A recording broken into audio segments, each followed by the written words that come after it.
My name's Akii. I'm a player development specialist. I own a company called Process Basketball. With Jaylen Martin's workout, so Jaylen came in. He's currently a second-year player for OTE. Been working with Jaylen for the last about three and a half years, maybe 4. And so he was back in town for a little bit. Usually when he comes back in town, we get some work in throughout the summertime, and I'll go up to Overtime Elite, and do some tune-up work. And with Jaylen, right now is the last year of his OTE career, and he's either going to, go overseas or, hopefully, find his way into that NBA realm. And so for us, it's really trying to maximize, what he already does. We're not trying to add a ton of new things to his game right now. We usually start off with a ton of form shots. It's funny, actually, in high school, Jaylen wasn't considered a shooter, but that's kind of the role that he's worked really hard at. We've been really focused at making sure that his balance is good, his wrist is loaded early, to try and help his shooting become a lot more consistent, because that's going to be his best path into getting drafted, into being an NBA player, is being a 3-and-D guy. So we always start off with a ton of form shots, get a ton of free throws in. I think free throws are really underutilized in workouts, because that's essentially just perfecting your form. And right after that, we usually get into some light ball handling, into finishing with him. Again, he's got a big frame. He's almost 220. He's about 6'6", and has a 7-foot wingspan. And so really using his body, playing with his elbows out, making himself as big as possible, and finishing using his length at the rim. And then again, we just get into a lot of game realistic stuff. And so we're not, like I said, doing a ton of, off the dribble moves or anything crazy that he's not going to be in situations to do so.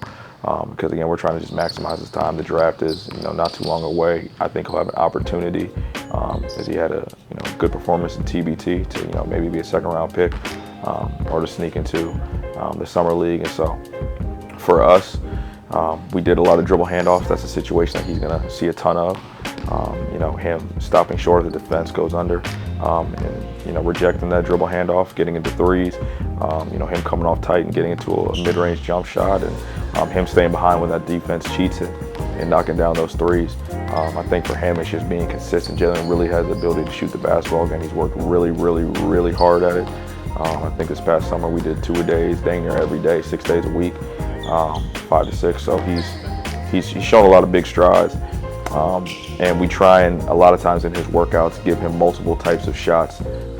That way we can keep his conditioning up and keep him moving. And so again, we did dribble handoffs. We did some very quick off the dribble moves, some hang moves using his length and attacking, making passes, and then ultimately relocating, because again, that's what he's going to be doing, relocating into shots. Scoring really efficiently off shot fakes. That's one thing I think he can utilize a lot more, is because he's such a good shooter, because he has good length. A lot of times on spot ups, people are flying out at him, and so if he can utilize those shot fakes, get him in the air, and not always attack the basket, even though that's great, but staying behind that three-point line, as we obviously know the three-point shot is valued more than ever, and knocking those shots down. And for him, a lot of times we'll do things until, like, all right, I want you to shoot until you miss, or I want you to shoot 5 shots here. You're going to run through to a new spot, shoot 5 shots there, or we're going to get in a game realistic rep, then you're going to relocate and shoot 5 or 6 shots there. Again, just because I also want to really focus on him locking in. For young players, it's sometimes hard to shoot the same shot every single time with the same attention to detail.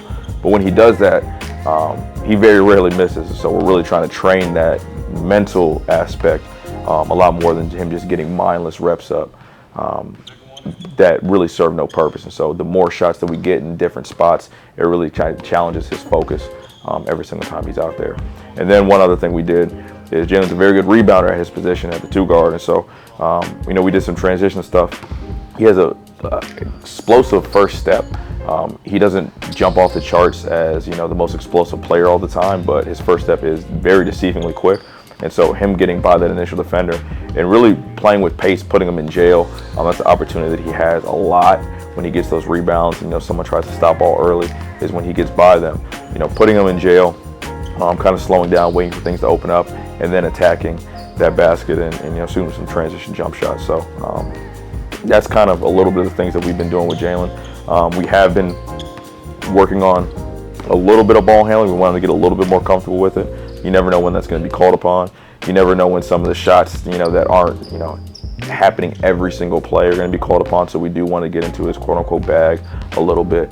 But for the most part, we're trying to get a lot of game reps and a lot of technical aspects within those game reps, making sure they're consistent every single time. So that way when he goes back to OTE and they're in the playoffs, he's the best player he can be. And then when he starts that pre-draft process and working out for teams and exploring his options with his agent of going overseas and all those different things, he's already worked his way up into being a consistent player, and he doesn't have to start training those things for that pre-draft.